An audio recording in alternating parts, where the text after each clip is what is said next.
Greetings to all of you in the name of our Lord and Savior Jesus Christ. हमारे प्रभु और I उद्धारकर्ता यीशु मसीह के अजोड़ नाम में आप सबों को अभिवादन करते हैं। I am thankful for this very opportunity to be preaching God's word today.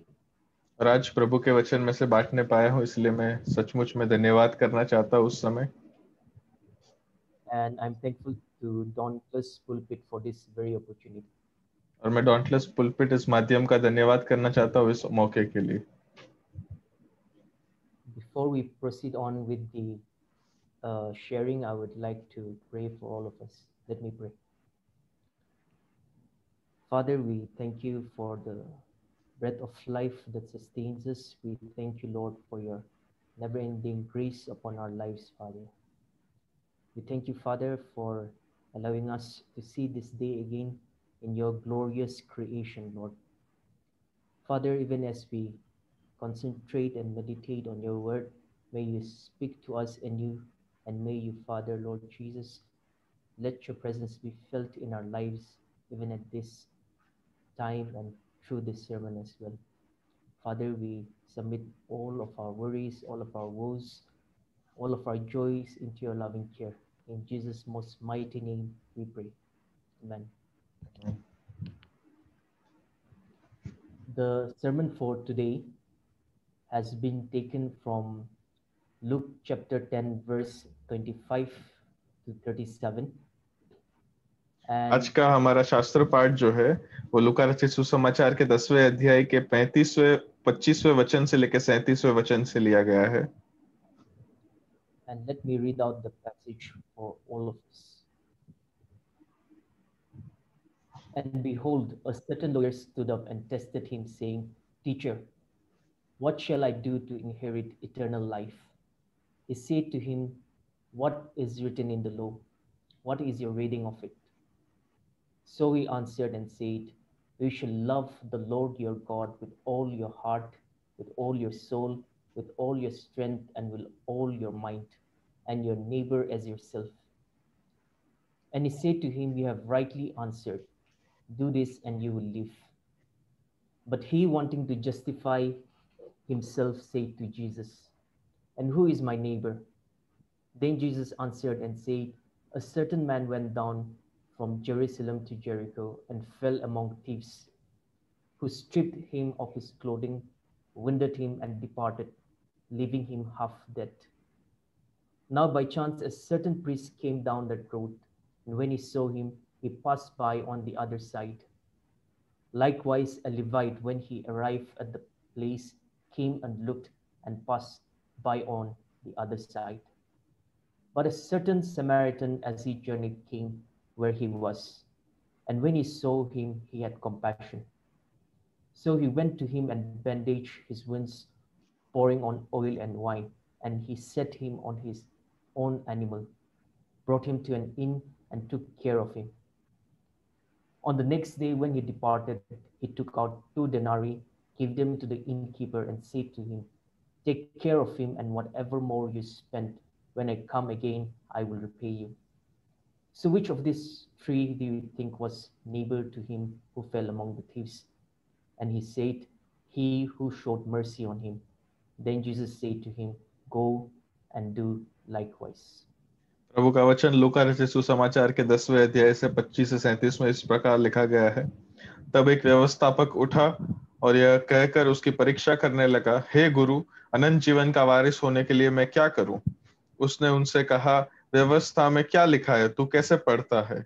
उसने उत्तर दिया, तू प्रभु अपने परमेश्वर से अपने सारे पूरे मन से, सारे प्राण से और अपनी सारी शक्ति से और अपनी सारी बुद्धि से प्रेम रख, और अपने पड़ोसी से अपने जैसा प्रेम कर। उसने उससे कहा, तूने ठीक उत्तर दिया, यही कर तो तू जीवित रहेगा।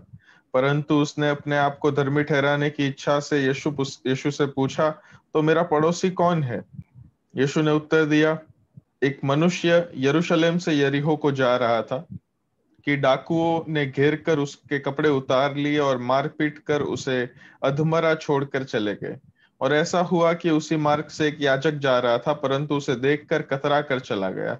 इसी रीति से एक लेवी उस जगह पर आया, वह भी उसे देखकर कतरा कर चला गया। परंतु एक सामरी यात्री वहां आ निकला और उसे देखकर तरस आया और उसके पास आकर और उसे घावों पर तेल और दाखरस डालकर पट्टियां बांधी और अपनी सवारी पर चढ़ाकर सराय में ले गया और उसकी सेवा टहल की। दूसरे दिन उसने 2 दिनारी निकालकर सराय के मालिक को दिए और कहा, इसकी सेवा टहल करना और जो कुछ तेरा लगेगा वह मैं लौटने पर तुझे दे दूंगा।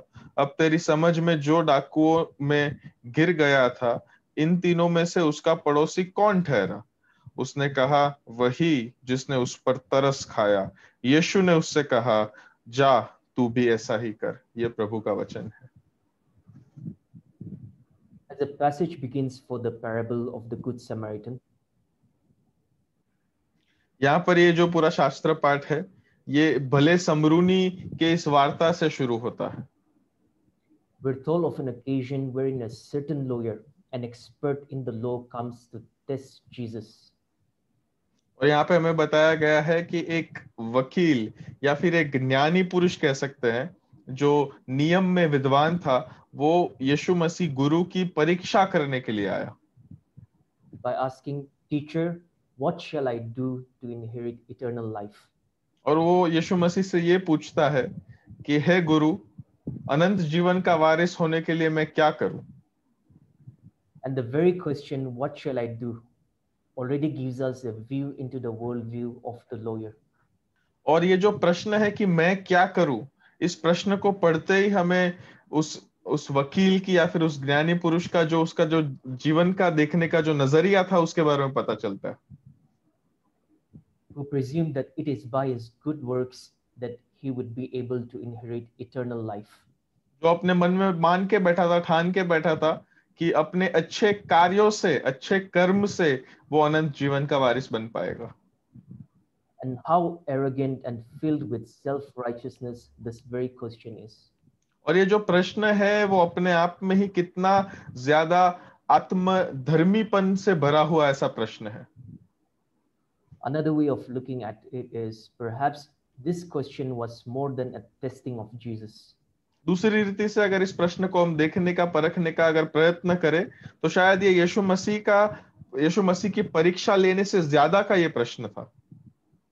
And was more of a probe into the psyche of the lawyer, into what is it that I'm lacking despite trying to keep up with the law.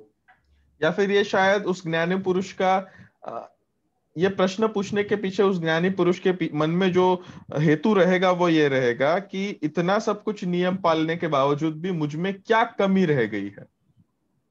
And maybe in the lawyer's psyche, he knew that something was missing despite having read the law inside out, frontwards and backwards. और शायद उस ज्ञानी पुरुष के मन में उसे पता था कि कुछ तो कमी रह गई है, भले ही उसने नियम को दाहिने बाइने आगे पीछे हर एक तरफ से पढ़ लिया है, फिर भी कुछ तो कमी लग रही है। Jesus proceeded to question the lawyer, what is written in the law? What is your reading of it? और यीशु मसीह ने उस प्रश्न के बाद खुद उस ज्ञानी पुरुष से यह प्रश्न किया कि नियम में क्या लिखा है, तू इसे कैसे पढ़ता है? The lawyer responds by saying, you shall love the Lord your God with all your heart, with all your soul, with all your strength, and with all your mind, and your neighbor as yourself. और फिर उस ज्ञानी पुरुष ने इस प्रकार प्रत्युत्तर दिया कि तू परमेश्वर अपने प्रभु से अपने पूरे हृदय से, पूरे मन से, पूरे बल से और पूरी बुद्धि से प्रेम रख और अपने जैसा अपने पड़ोसी से प्रेम रख। The lawyer succeeds in stating succinctly the need of a comprehensive love of God, encompassing uncompromising allegiance and conformity to God's purpose. यहाँ पर ये जो ज्ञानी पुरुष है, वो इस बात को स्थापित करने के अंदर वो बहुत ही सफल हुआ कि वो बता पाया कि परमेश्वर को प्रेम करना कितना महत्वपूर्ण है। एक प्रकार से ऐसा भाव अपने अंदर होना कि संपूर्ण रीति से बिन शर्तीय हम परमेश्वर के प्रति ढल सके और परमेश्वर के हेतुओं को अपने जीवन में हम महसूस कर सके। And from which springs love for others.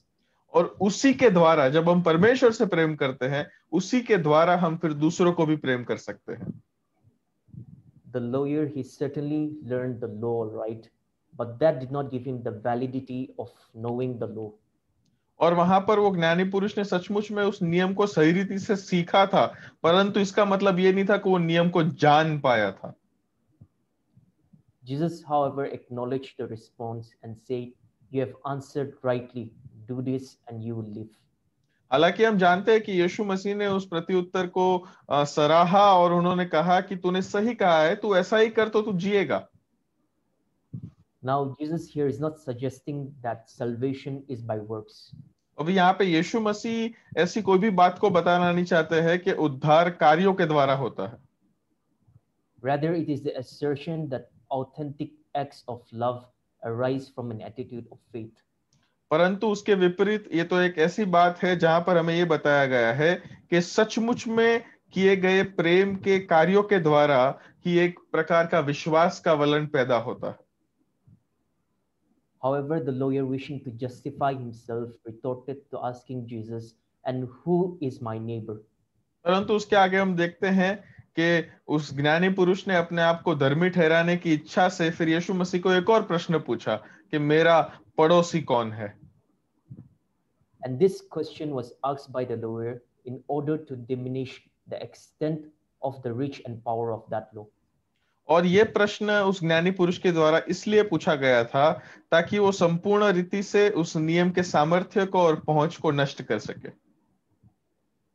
The law of loving your neighbor as yourself. वो जो नियम था कि अपने पड़ोसी को अपने समान प्रेम करना। It is because in God's sight the law is maximized, but for humans in our limited mind we minimize it.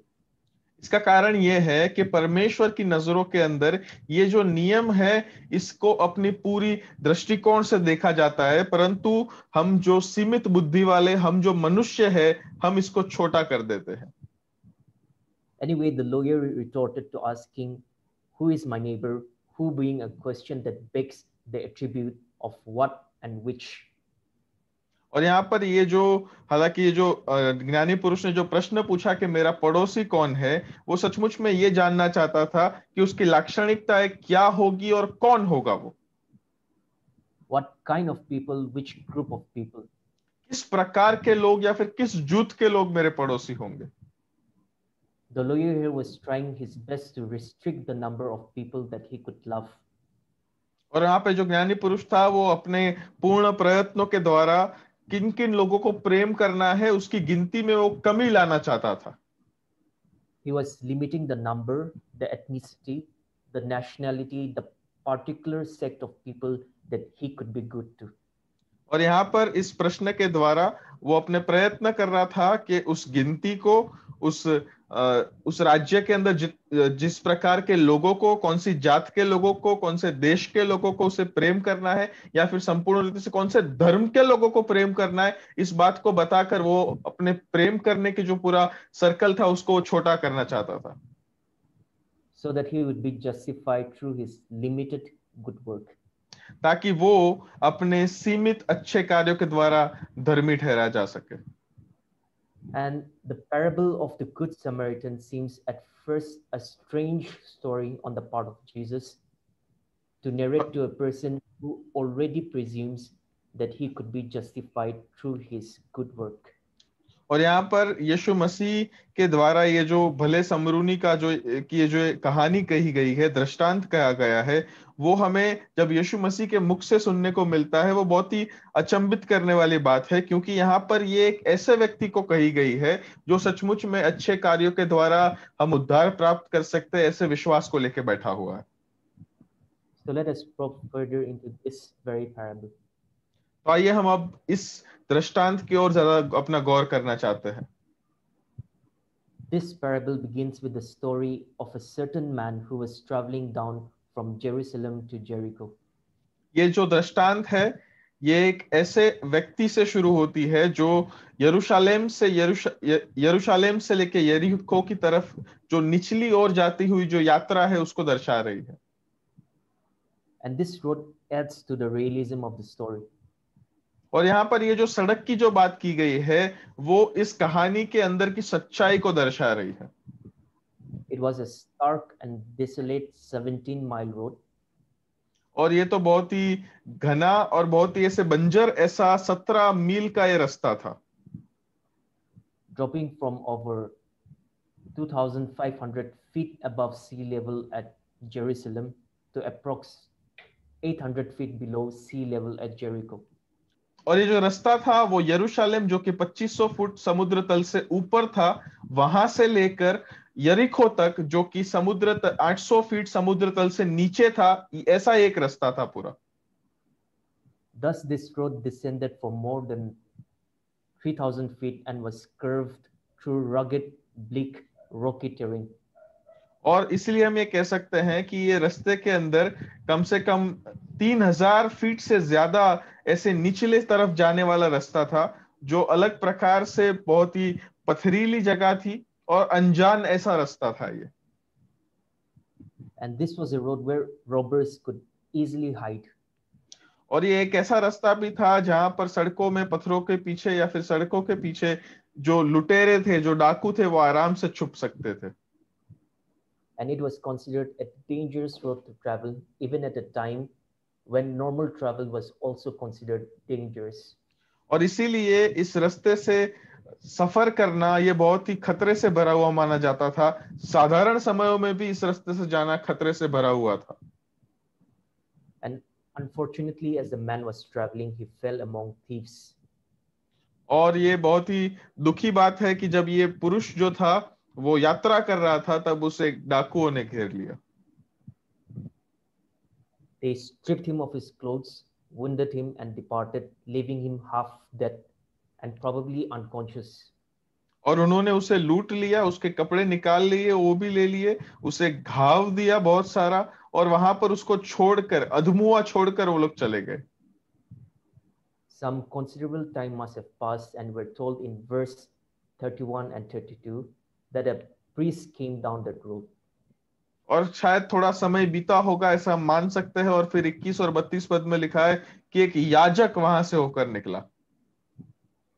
Now, priests, they were Levites and were more specifically descendants of Aaron, the और brother of Moses. यहाँ पर ये जो याजक है वे ऐसे levy कुल के लोग थे, जो स्पष्ट रीति से हम देख सकते हैं कि हारून की संतानों में से थे, जो मूसा का भाई था। And they were the first priests of Israel. और हारून जो था वो इजराइल का पहला याजक भी था। They were the ones that served in the temple, were assigned the task of teaching the law. और ये एक ऐसा जूथ था जो जिन लोगों को मंदिर के अंदर सेवा कार्य करने के लिए कहा गया था, और यही वे लोग थे जो नियम को सिखाते थे। Inspecting uncleanliness, and their highest duty was to offer sacrifices. और उसके साथ साथ अशुद्ध चीजों को परख लेना, जांच लेना, और उसके साथ साथ बड़े से बड़े यज्ञ करने की जिम्मेदारी इनकी थी। His reaction when he saw the brutally assaulted man was of aversion. और उसका प्रतिसाद जब उसने इस अधमुए पुरुष को सड़क के किनारे पड़े हुए देखा, तब ये था कि वो उसके तरफ ध्यान नहीं दिया उसने। And he passed by on the other side of the road. और फिर वो सड़क के दूसरी ओर जाकर वो वहां से निकल गया। Another man, this time a Levite, arrived at that very place. और यहाँ पर फिर एक और पुरुष, इस समय ये एक लेवी था जो वहां से गुजरा। Now Levites were the descendants of Levi. और यहाँ पर ये जो लेवी जो लोग थे, ये लेवी के वंशज थे। And although they were not given a tribal allotment of land, they were rather consecrated as God's special tribe. और भले ही हम देखें कि जब अलग अलग कूड़ों को जब अलग अलग रीति से जमीन दी गई, तब लेवी की कूड़ को कुछ नहीं दिया गया था, परंतु वो परमेश्वर की चुनी गई खास ऐसी एक पूरा जूथ था। And they were given the role to assist the priest in the service of the tabernacle and later of the temple. और यहाँ पर इन लोगों को ये जिम्मेदारी दी गई थी कि वे उन याजकों को मदद करें उस मुलाकात मंडप के अंदर सेवा कार्य के अंदर, उसके बाद मंदिर के अंदर के सेवा कार्य के अंदर। So the Levite, he came and looked, and quite possibly with a puff of vanity and disdain, passed by on the other side of the road. और उसके बाद हम देखते हैं कि वहां पर ये लेवी आया, लेवी ने आके देखा, और शायद ऐसा हो सकता है कि उसने भी आकर एक घमंड से भरकर एक प्रकार से उसने भी सद्मुए व्यक्ति को दूसरी ओर से छोड़ दिया और वो चला गया वहां से। And it has been suggested that the priest and Levite refrained from helping the man because he appeared to be dead and they feared ritual defilement. और यहाँ पर ऐसा बताया गया है हमें कि याजक और लेवी ने उस अधमुए व्यक्ति को मदद करने से उन्होंने अपने आप को रोका, ताकि उन्होंने ये माना कि ये शायद मरा हुआ था। वो अपने आप को एक रीति से अशुद्ध नहीं करना चाहते थे। However, this claim is rejected as ritual purity was stressed on importance only when temple activities were being carried out in Israel, in Jerusalem. परंतु ये जो बात थी इसको पूर्ण रीति से नकारी गई है, क्योंकि इस प्रकार की शुद्धता की योग्यता या फिर जरूरत उसी समय पे थी जब मंदिर के अंदर, यरूशलेम के मंदिर के अंदर कोई क्रियाकांड करने वाले हो, तभी इसकी जरूरत पड़ती थी। And these two individuals were traveling away from Jerusalem. They were, as written in the text, going down. और यहाँ पर ये जो दो व्यक्ति थे, व्यक्तिगत रीति से जब यरूशलेम से वे मुसाफरी कर रहे थे, सफर कर रहे थे, तब वहां पर जैसे लिखा है कि वो लोग भी नीचे की ओर की यात्रा कर रहे थे। So the priests and the Levite, they had no excuse for not helping except their uncompassionate hearts. इसकी वजह से हम ऐसे कह सकते हैं कि इन याजक के पास और इन लेवी के पास मदद करने के लिए और मदद ना करने के लिए कोई कारण नहीं था। ये केवल और केवल उनके दया रहित हृदय थे। Also, many priests were a part of the aristocratic elite and did not associate much with the commoners. और बहुत सारे ऐसे याजक थे जो उच्च वर्गीय लोगों के भी भाग थे, और वो इस प्रकार के साधारण लोगों के साथ अपने बातचीत या फिर मेल मिलाप नहीं करते थे। So such kind of snobbish and arrogant behavior may have been expected for the Jewish hearers. और इसी प्रकार से हम ऐसे देख सकते हैं कि इस प्रकार से घमंड से भरा हुआ ऐसा बर्ताव इस प्रकार के यहूदी सुनने वालों के लिए लिखा गया है, who were listening to this parable that was being told intently. और जानबूझकर उन्हीं यहूदियों के लिए, जैसे कि ये जो पूरा दृष्टांत है ये कहा गया हो, ऐसे लग रहा है। In addition, maybe both the priest and the Levite refused to help because no one was around to applaud them for the good deed done. और उसके साथ साथ हम ऐसा भी कह सकते हैं कि ये याजक और लेवी ने दोनों ने शायद मदद करने से इनकार कर दिया, क्योंकि आसपास में कोई भी उनकी इस मदद की सराहना करने के लिए कोई वहां पर मौजूद नहीं था। As for the Jewish hearers, along with the lawyer, they must have expected in that very story that a noble and righteous local rabbi would come along and help. और यहाँ पर ये जो यहूदी सुनने वाले थे, जो यहूदी पूरा जूथ था जो इस बात को सुन रहा था, उस ज्ञानी पुरुष के साथ साथ उन लोगों ने शायद ऐसी अपेक्षा की होगी कि कोई शायद अच्छा धर्मी कोई रब्बी या फिर गुरु आके उसकी मदद करेगा। And someone they did not expect at all was a Samaritan. और एक ऐसे व्यक्ति की जिनकी उन लोगों ने कभी अपेक्षा नहीं की थी, वो तो एक समरूनी व्यक्ति था। And as the story progressed, a certain Samaritan, as he journeyed, came to where the injured man was. और यहाँ पे जैसे ही कहानी आगे बढ़ती गई, वहां पे लिखा है कि एक समरूनी व्यक्ति जो वहां से यात्रा कर रहा था, वो उस अधमुए व्यक्ति के पास आया। And when he saw him, he had compassion in his heart. और जब उसने देखा उसे, तब उसके हृदय में उसको दया आई। This attitude was contrary to the priest and the Levite. और ये तो उस याजक और उस लेवी के बर्ताव से या फिर प्रतिसाद से एकदम विपरीत प्रतिसाद था। And another aspect that was contrary was the usual feelings of hostility between the Jews and the Samaritans. और एक और जो बात थी जो यहाँ पर प्रभावशाली बनी, वो तो ये थी कि एक प्रकार की घृणा जो यहूदी और समरूनी लोगों के बीच में हमेशा रहती थी। Josephus, the Jewish historian, records unpleasant events that occurred between the Samaritans and the Jews. Josephus नामक एक यहूदी इतिहासकार है जो बहुत सारे ऐसी घटनाओं का वर्णन करता है अपनी पुस्तक के अंदर, जो यहूदी और समरूनियों के बीच में हुई थी। And for both Jews and Samaritans, they viewed each other with suspicion and hostility. और ये दोनों के दोनों समुदाय, जो यहूदी और समरूनी समुदाय थे, वो एक दूसरे को हमेशा एक शंका की नजर से और एक घृणा की नजर से देखते थे। As such, the word Good Samaritan must have been a huge surprise and an oxymoron for the Jewish listeners. ऐसे देखने जाए तो भला समरूनी, ये शीर्षक ही भला और समरूनी, ये दोनों शब्द जो आजू बाजू में है, ये एक प्रकार से बड़ा अचंभे का कारण उन यहूदी सुनने वालों के लिए हुआ होगा। Coming back to the story, the Samaritan went to the brutally injured man and bandaged his wounds. अगर हम कहानी पर वापस आए तो उस समरूनी व्यक्ति जो था, वो भयानक अधमुए व्यक्ति के पास वहां पर गया और उसके घावों पर मलहम पट्टी की उसने। The Samaritan probably used pieces of his own clothing to make the bandages. ऐसा हो सकता है कि उस समरूनी व्यक्ति ने अपने कपड़ों में से ही फाड़ फाड़ कर उस अधमुए व्यक्ति के ऊपर मलहम पट्टी की। The Samaritan then poured on the injured man his own wine as a disinfectant and his own oil as a soothing lotion. और वहां पर उसके बाद हम देखते हैं कि उस समरूनी व्यक्ति ने उस अधमुए व्यक्ति के ऊपर अपने खुद का दाखरस डाला, ताकि जो भी कोई भी प्रकार की अगर अशुद्धि हो तो वो साफ हो जाए, और उसके साथ साथ तेल भी छोड़ा, जिसकी वजह से जो दर्द है वो कम हो जाए। And he set him on his own animal. और फिर अपने खुद के प्राणी के ऊपर उसे डाला। And the Samaritan clearly knew that carrying an injured man would have slowed him down, and he knew that he was risking his very own life. और उस समरूनी को अच्छे से पता था कि इस अधमुए व्यक्ति को अपने जानवर के ऊपर लेकर रखकर यात्रा करना, इसका मतलब यह है कि उसके खुद की यात्रा बहुत ही धीमी हो जाने वाली है, और उसे बहुत ही अच्छे से पता था कि रास्तों पे आने वाले जो खतरे थे वो भी उसकी राह देख रहे थे।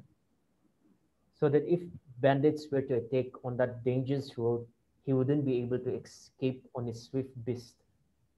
एक रीति से देखे तो वो अपने आप की खुद की जान को वहां पर वो खतरे में डाल रहा था, क्योंकि फिर से अगर डाकू आकर उसे लूटना चाहे तो वो आसानी से भाग नहीं सकता था। They, however, reached safely through, and the Samaritan brought the injured man to an inn. परंतु हम देखते हैं कैसे तो भी सुरक्षित रीति से समरूनी व्यक्ति उस अधमुए व्यक्ति को अपने जानवर पर लेकर सराय तक सही सलामत पहुंच गया। And on the next day, when the Samaritan was departing, he took out 2 denarii. और फिर उसके बाद वो जब दूसरे दिन जो वहां से वो निकल के जा रहा था, तो उसने अपनी खुद की 2 दिनारी उस सराय के मालिक को दी। Now, a single denarii was equivalent to a day's wages for a certain laborer. और हम देखते हैं कि किसी एक मजदूर व्यक्ति के लिए 1 दिनारी उसके 1 दिन की कमाई थी। And so he gave those 2 denarii to the innkeeper and said to him, "Take care of him, and whatever more you spend, when I come again, I will repay you." और इसीलिए हम वहां पर देखते हैं कि उस समरूनी व्यक्ति ने 2 दिनारी निकाल कर सराय के उस मालिक को दी और कहा कि इसका ध्यान रखो, और इसके ऊपर भी अगर तुम जो कुछ भी खर्चा करो, मैं वापस जब आऊंगा तब मैं उसे तुम्हें चुकता कर दूंगा। According to the historian Polybius, who lived between 200 to 118 BC, और एक इतिहासकार है जिसका नाम पॉलीबियस है, जो 200 से 118 ईस्वी सन पूर्व में जब जिया, a man could secure accommodations in inns in Italy in his time for a day for 1/32 of a denarius. और कोई भी एक व्यक्ति एक दिन का जो किराया था किसी भी सराय का 150 ईस्वी सन पूर्व के अंदर, वो 1/32 दिनारी था। And if rates in Palestine at this period were comparable, the Samaritan was paying for roughly about 2 months' worth of accommodation. और यदि पलिस्ती भूमि के अंदर के जो वहां पर जो किराए लिए जाते थे, उसको अगर हम इसके साथ अगर हम देखने का प्रयत्न करें, तो समरूनी व्यक्ति था वो कम से कम ऐसे देख सकते हैं कि 2 महीने का उस सराय का किराया भर के जा रहा है। Add lodging with the brutally injured man's need for food and medicine, the 2 denarii might have supported him holistically for roughly a month. हम ऐसे देख सकते हैं कि केवल रहने की बात ना देखकर अगर उसके खाने की बात देखे या फिर उसकी दवाइयों की बात देखे तो हम ऐसे ऐसा अनुमान लगा सकते हैं कि वो 2 दिनारी से वो अधमुआ व्यक्ति जो है वो अपने आप को कम से कम 1 महीने तक वो सहारा दे सकता था। Whatever the case, we see that the Samaritan man was doing possibly all that he could. जो भी कुछ क्यों ना हो, परंतु हम ये देख सकते हैं कि समरूनी व्यक्ति जो था वो अपने से हो सके उतना सब कुछ कर रहा था। Also, the Samaritan undertook to refund the innkeeper whatever extra cost that would be incurred. और उसके साथ साथ समरूनी व्यक्ति ने उसे उस सराय के मालिक को ये भी खातरी पूर्वक कहा कि जो भी ज्यादा भी अगर कुछ खर्चा हो तो वो भी मैं तुम्हें लौटा दूंगा। The Samaritan man saw a man in need and did all that he could and went even extra and beyond. उस समरूनी व्यक्ति ने जब एक पुरुष को या फिर एक व्यक्ति को जब जरूरत में देखा तो अपने से बनता हो सके उतना और अपने से ज्यादा उसने किया। After finishing this parable, Jesus then went on to ask the lawyer, और इस दृष्टांत की कहानी को खत्म करते हुए यीशु मसीह ने फिर उस ज्ञानी पुरुष से पूछा, so which of these three do you think was neighbor to him who fell among the thieves? सो इन तीनों में से कौन उस डाकुओं में गिरे हुए व्यक्ति का पड़ोसी ठहरा? And the lawyer, now shell-shocked, with all the courage that he could muster, said, he who showed mercy on him. और फिर वो ज्ञानी पुरुष जो एकदम अचंभित हो चुका था, अपने से हो सके उतनी बल और अपने से हो सके उतनी हिम्मत जुटाकर उसने कहा, वो जिसने उस पर दया की। And Jesus then urged him to go and do likewise. और फिर यीशु मसीह ने उसे कहा कि तू भी जाकर यही कर। The answer given by Jesus completely shattered the worldview of the lawyer with the do likewise reply. और फिर यहाँ पर जो यीशु मसीह ने जो प्रत्युत्तर दिया था, उस प्रत्युत्तर के कारण उस ज्ञानी पुरुष के जीवन का देखने का जो नजरिया था वो पूर्ण रीति से तहस नहस हो गया, क्योंकि तू भी जाकर यही कर, ये प्रतिसाद था। And the only possible option left for him was to learn to depend only on the grace of God. और एकमात्र विकल्प जो उसके पास बचा था वो ये था कि वो परमेश्वर के विकल्प के ऊपर अपने आप को ढलाने के लिए ज्यादा वो कोशिश करने लगे अभी।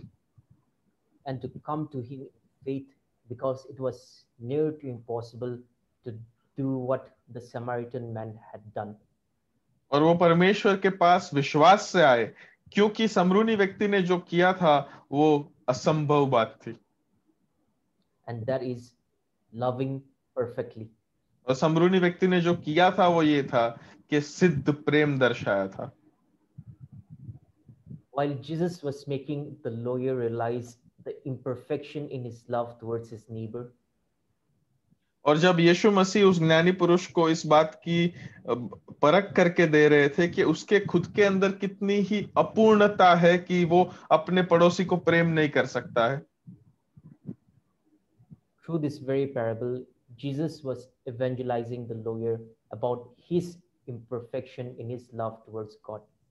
और इस दृष्टांत के द्वारा यीशु मसीह उसे सुसमाचार का प्रचार कर रहे थे उस ज्ञानी पुरुष को कि वो उसी प्रकार से अपने परमेश्वर से भी कितनी अपूर्ण रीति से प्रेम करता है, उसे जानने की जरूरत है।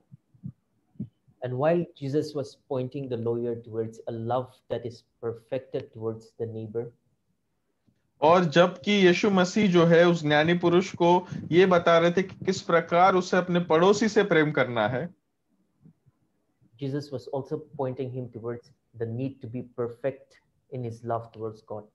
उसके साथ साथ यीशु मसीह उसे ये भी इशारा कर रहे थे कि किस प्रकार उसे परमेश्वर को प्रेम करने में भी सिद्धता हासिल करने की आवश्यकता है। We witness here that it is impossible to carry out the first command of loving God without carrying out the second command of loving your neighbor and vice versa.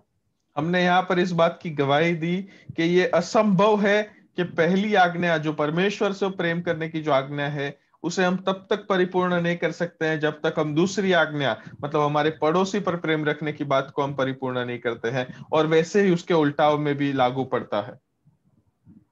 So this parable moves beyond the one-dimensional understanding of being kind and good. इसका मतलब ये है कि जो दृष्टांत है वो एक पहलू वाली जो बात है कि किसी से भला होना, किसी से अच्छे से बर्ताव करना, उससे ये परे जाता है। To only a particular group that we agree with, और शायद ये जो भला या फिर अच्छा होने की बात है, हम केवल ऐसे ही एकमात्र ऐसे जुट से हम करना चाहते हैं जिससे हम शायद प्रेम करते हो या फिर जो हमसे निकट हो। and we tend to think on those lines when we read the Good Samaritan. और हम इस भले समरूनी की जो कहानी है, जो दृष्टांत है, इसको जब हम पढ़ते हैं तब हम उसी प्रकार से शायद विचार भी करना चाहते हैं। But it is actually an eye-opener for salvation as well. परंतु ये तो उद्धार के लिए भी आंखें खोलने वाली ऐसी बात है। And the answer that Jesus gives is indeed about eternal life. और जो उत्तर जो यीशु मसीह देते हैं वो तो सचमुच में एक अनंत जीवन का उत्तर है। And although the question originally was, what must I do? और भले ही वो प्रश्न सबसे पहले ये था कि मैं क्या करूं, The reply given on introspection is, it is impossible for you to love perfectly. You cannot do it on your own. You need the grace of God. और वहां पर जो प्रत्युत्तर दिया गया था वो तो ये था कि ये असंभव है कि तुम किसी व्यक्ति को सिद्ध रीति से प्रेम कर सको। तुम अपने आप नहीं कर सकते, तुम्हें परमेश्वर के अनुग्रह की आवश्यकता है। And therefore come to him in faith. और इसीलिए परमेश्वर के पास विश्वास से आओ। A good thumb of rule then would also be to see whether we are able to love others perfectly without any prejudice. और एक और अच्छा जो नियम है वो ये है कि हम देख सके कि क्या हम दूसरों को सिद्ध रीति से कोई भी प्रकार के पूर्वाग्रह के बिना प्रेम कर सकते हैं या नहीं, Or whether we compartmentalize in our approach as well to whom we can be a good neighbor as the lawyer did. या फिर क्या हम सचमुच में दूसरे लोगों को एक एक जूथ में डालते हैं और देखने का प्रयत्न करते हैं कि क्या मैं इससे प्रेम कर सकता हूं या फिर क्या मैं इससे प्रेम कर सकता हूं या नहीं, जैसे कि उस ज्ञानी पुरुष ने किया।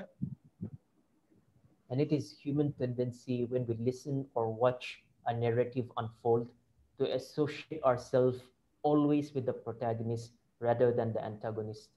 और हमेशा ये मानवीय मन ही ऐसा है कि हम हमेशा जब भी किसी कहानी को सुनते हैं या फिर किसी कहानी के भाग बनते हैं, तब हम हमेशा अपने आप को उस अच्छे चारित्र के साथ परिचित करना चाहते हैं और बुरे चारित्र के साथ कभी हम परिचित नहीं करना चाहते। And as we have listened and heard the parable of the Good Samaritan unfold, और अभी हमने जब इस भले समरूनी की इस दृष्टांत को हमने सुना है, इस कहानी को हमने जब अभी सुना है, maybe we have associated ourselves with the Good Samaritan. ऐसा हो सकता है कि इस कहानी को सुनते हुए भी हमने शायद अपने आप को हमेशा उस भले समरूनी के साथ ही परिचित किया हो। But no, it may be quite contrary, and we may in fact turn out to be more of the Levite or more of the priest. पर नहीं, इससे विपरीत भी हो सकता है, शायद हम उस लेवी या फिर उस याजक के समान भी हो सकते हैं। In the Samaritan man, we witness an unprejudiced good neighbor. उस समरूनी व्यक्ति के अंदर हमने एक पूर्वग्रह के बिना का एक अच्छा पड़ोसी देखा, One that did not distinguish the extent of his love to ethnicity or nationality or with those that sided with him politically. और एक ऐसा व्यक्ति जिसने अपने आप को या फिर अपने प्रेम करने की बात को किसी प्रकार के जात पात के अंदर नहीं परिवर्तित किया, किसी देश से सीमित नहीं किया या फिर उन लोगों से भी सीमित नहीं किया जो शायद राजनीतिक तौर पे उसके साथ हो, but carried out perfect love to the widest extent. परंतु उसने एक सिद्ध प्रेम अपने से बन सके उतने लोगों तक उसने पहुंचाया। In the Samaritan man, we witness a man in whom perfect love has matured. हम उस समरूनी व्यक्ति में एक ऐसे पुरुष को देखते हैं जिसके अंदर सचमुच में एक सिद्ध प्रेम परिपक्व हुआ है। And in him, a model of a good unprejudiced neighbor. और उसी में हमने एक नमूना देखा, एक उदाहरण देखा है जो एक अच्छे बिना पूर्वग्रह के पड़ोसी का है। And it may be safe to assume that the Samaritan man did not at once become the good Samaritan. और हम ये कैसे ऐसा कह सकते हैं कि वो जो समरूनी व्यक्ति था वो एक साथ एकदम से ही वो अच्छा समरूनी नहीं बन गया था। It must have taken him trials and errors as well. उसने भी शायद गलतियां की होंगी, उसने भी शायद वो भी शायद पीछे हटा होगा। We don't know the backstory, but it is for certain that he knew the value of compassion. हमें उसके पीछे की कहानी तो नहीं पता है, परंतु हमें ये बहुत ही अच्छे से पता है कि उसे दया का मूल्य पता था। He learned it through trial and error, and it was a progression. और वो शायद गलतियां कर करके सीखा, परंतु वो आगे बढ़ता रहा।